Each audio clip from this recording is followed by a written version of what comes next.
Molti vi arrivano dal mare.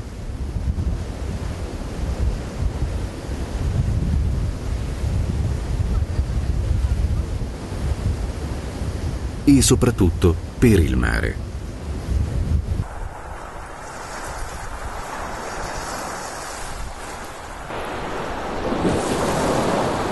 Un mare unico e indimenticabile. A tratti disteso su morbida arena.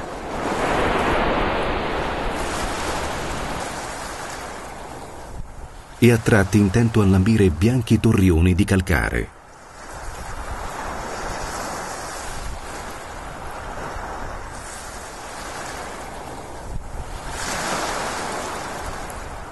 Mura possenti a difesa di una terra suggestiva e preziosa, che per questo, isolata da sempre,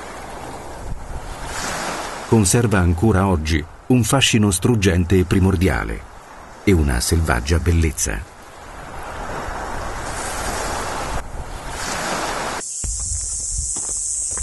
Sfiorata appena dal passo dell'uomo, che qui scorre ammirato, paesaggi in cui rocce imponenti celano ancora piccole baie incontaminate.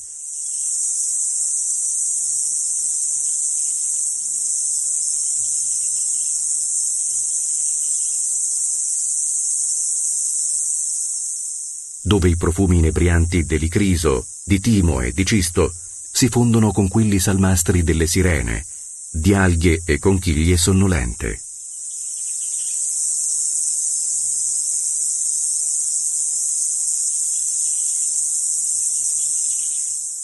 A creare piccoli regni solitari, dove ancora l'Ulisse moderno sbarca curioso per scoprire la sua nuova Itaca.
Ma in Ogliastra vi si può arrivare anche via terra, con strade sempre più belle, che se da un lato hanno rotto l'incanto di magiche e misteriose atmosfere, da sempre aleggianti su questo lembo di terra unico al mondo, dall'altro hanno spezzato il suo millenario isolamento,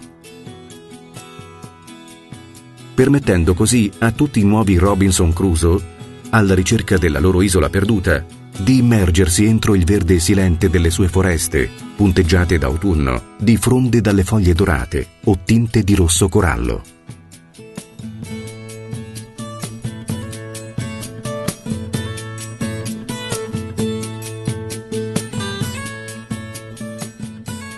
Percorrendo a ritroso viottoli antichi e codule di luna che ti conducono verso il mare, o che, tra domus de Janas e pozzi sacri, nuraghi e menhir, ti conducono verso l'alba del mondo, o meglio, verso le sue primordiali civiltà.